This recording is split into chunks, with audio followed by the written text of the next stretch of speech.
Coming up on Mountain News this morning, a Kentucky city prepares to host a yearly tradition perfect for food lovers in our region. And a unique business opens up in one eastern Kentucky county, offering its customers the chance to find a cold-blooded friend. Dedicated to eastern and southern Kentucky, this is WYMT Mountain News this morning.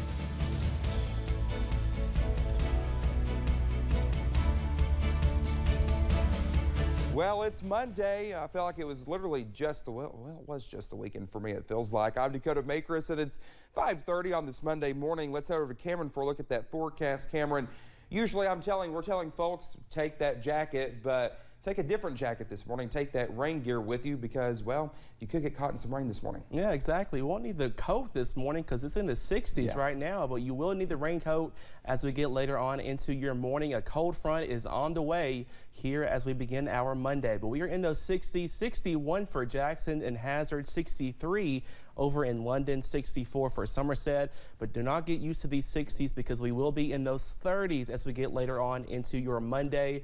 Up on Pinpoint Doppler right now, we are mostly dry across the area, but taking a closer look here just to the north of Moorhead for Adams and Lewis County, a severe thunderstorm warning as that cold front inches closer to our area. Some gusty winds are possible and some heavy rain as well. Some light rain falling right now over portions of Pulaski County and Rockcastle County, but some heavier rain is just around the corner, all thanks to this cold front over portions of western Kentucky. And like I said, this will continue pushing off towards the east, and we will see some showers possible and likely as we get later on into your Monday morning. Get that full forecast coming up a little bit later. Dakota. All right, Cameron, thank you very much. Well, if you're doing some holiday shopping, you might want to consider shipping deadlines this holiday season. Danielle Jackson explains why. The time is now to get those holiday packages out. I realize I've got to take some time right now and this weekend and get it figured out and get some things shipped that I'm going to ship. Whether you're making a list or checking it twice, shipping off those holiday gifts earlier than normal would help this year. Everything's backed up. I've ordered some stuff for people, but it said that USPS was backed up for the holidays, so I figured I'd go a little bit early. Experts say you could still receive your packages late even if you meet FedEx, UPS, and U.S. Postal deadlines due to supply chain shortages we've experienced because of the pandemic. Inside of Postal Annex in Antioch, the owner, Kevin Sykes, recommends customers to send their packages off by December 10th, even though the U.S. Postal deadline is December 15th to beat the rush. The main deadline is, I say, the 14th or the 15th, but it's expected delivery date before Christmas. So that's why I say before the 15th, so you won't get any hiccups, you know, if something does get delayed or anything like that. Outside of packages, one Antioch resident says the holidays are deeper than what's inside the box. I want everybody to have a merry and peaceful Christmas and really look into themselves and what it's all about. You know. In Antioch, I'm Danielle Jackson, News 4 Nashville. Well, fire crews responded Saturday to what they say was a Christmas emergency in the community. The Wayne Fire Department was out in full force with its ladder truck as it was collecting toys and donations for kids in need. Crews set up at the Wayne County, West Virginia Walmart with the hope of filling the truck with toys and firemen's boots with cash donations. The goal was to help provide a Christmas for the less fortunate in the county. We really enjoy this part of it. There's a lot of times that there's things fire departments do that we don't enjoy, like going to rescues and stuff like this here. But whenever we get the opportunity to take and help the kids, and it's in a non-work capacity as far as our jobs go, as far as the fire side of it, we really do like that. The fire department will be taking donations at the fire station. That's today. The goal is to provide for more kids than last year. The 20th Thankful Hearts Food Pantry Christmas giveaway is back in Pike County after last year's event was closed due to the pandemic. Our Jordan Mullins has more from the event and the missionaries from across the East Coast who joined in on the Christmas spirit of giving.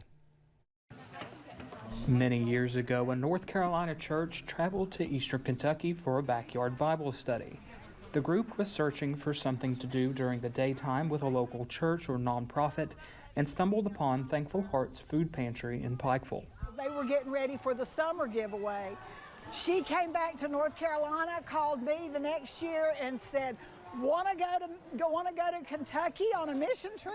Soon after, the mission trip turned into a tradition for churches in North Carolina and Maryland through family connections. It's a tradition for us every Christmas giveaway to bring, we average 10 to 15 youth that come down along with a few adults.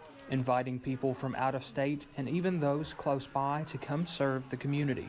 It makes you think about all that you take for granted, because I thought, you know, the kids would be more excited about like toys or Santa, but to see those little kids, like just the joy on their face to get a jacket, a new jacket, it's just heartwarming. It is. Connecting with families on an emotional and spiritual level. And to come and be with people and interact with families is just so important. That's what it's about. I think that's why we're created, is a relationship, and be able to relate to one another. Ensuring families and children in Eastern Kentucky have a Merry Christmas. in Pikeville. Jordan Mullins, WYMT Mountain News. Many of the missionaries, as well as Santa Claus, say they were blessed to come to the Christmas giveaway after the pandemic and are happy to see all the folks involved once again. The city of Pikeville is spreading some Christmas cheer by setting up some lights at a local park.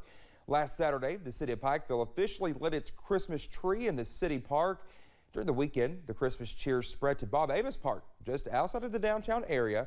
The lights feature wire frame displays of Christmas trees, presents, and plenty of other holiday happenings. And the city commission is excited for what the season may bring.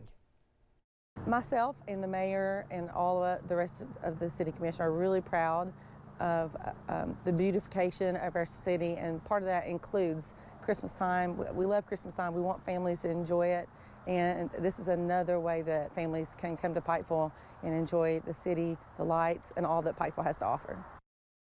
Commissioner Allison Powers says all of the lights emphasize landmarks in the park, such as the horse ring and dog park, and all the displays were adorable. After having to cancel last year due to the pandemic, the Hazard Perry County Women's Club Tour of Homes will be taking place from 1 to 5 p.m. next Sunday.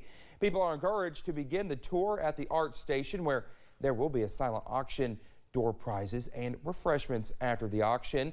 Guests are invited to tour 4 uniquely decorated homes within the community. One of my fondest memories of Christmas is always going on the Women's Club Christmas Tour of Homes with my mom. So that was something we always did. And I can remember being young and going to all these beautiful homes that were just fabulously decorated and thinking, like, I cannot wait to put my home on the tour one day whenever I'm an adult. Tickets for the tour of homes are $15, and you can contact the Hazard Perry County Women's Club to purchase them. All of the proceeds from the ticket sales and the silent auction will help support families in need this Christmas. A Corbin favorite is back in the downtown area. For a second year in the row, the synthetic ice rink has been installed again near Sanders Park. It gives people in the region a chance to enjoy a holiday activity closer to home. Corbin Tourism Executive Director Maggie Mulholland says it is another piece of their Christmas village. We have chainsaw carved Christmas characters and different attractions. We'll have food vendors set up selling food, and then we have this brand new photo opportunity behind me that we've installed so families can come and get their picture taken right outside the ice rink. Mulholland says they expect to see around 3,000 to 4,000 people come out and skate. Well, city leaders in Corbin are also prepping for a yearly tradition. Now, one of the many foodie weeks the city hosts, Finger Lickin' Chicken Week, gives local restaurants a chance to prepare a $6 chicken dish. Maggie Mulholland says it all plays a part in their main goal of shopping and eating local. It's a great opportunity for families to get together or friends to get together in camaraderie and fellowship to enjoy the taste of Corbin and something a little different, and to celebrate one of our foodie weeks. Mulholland says they should have a list of participating restaurants in the coming weeks. She adds they typically have 12 to 15 join in. It all kicks off January 17th. Hazard Community and Technical College is prepping for its annual Bluegrass Concert.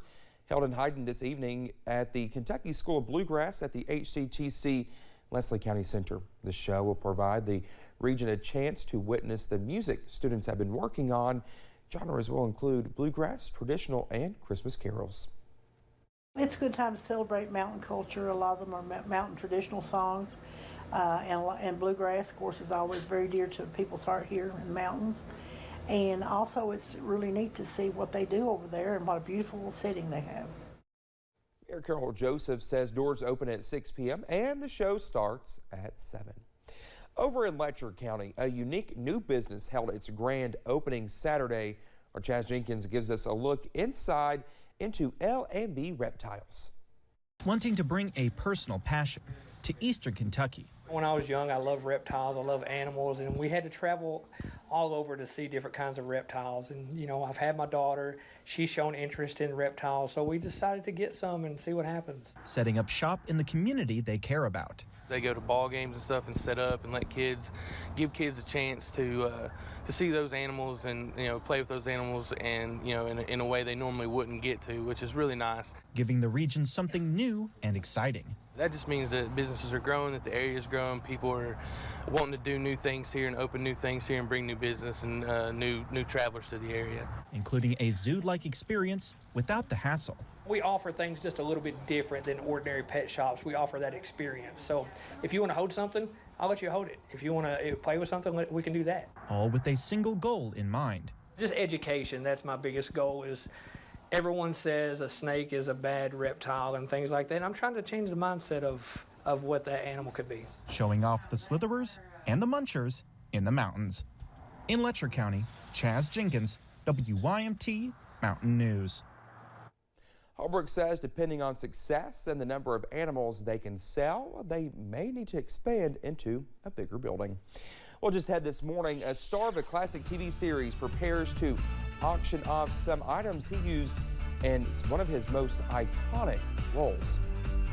A cold front is bringing some showers and storms to the mountains this morning. Let's look at the radar coming up.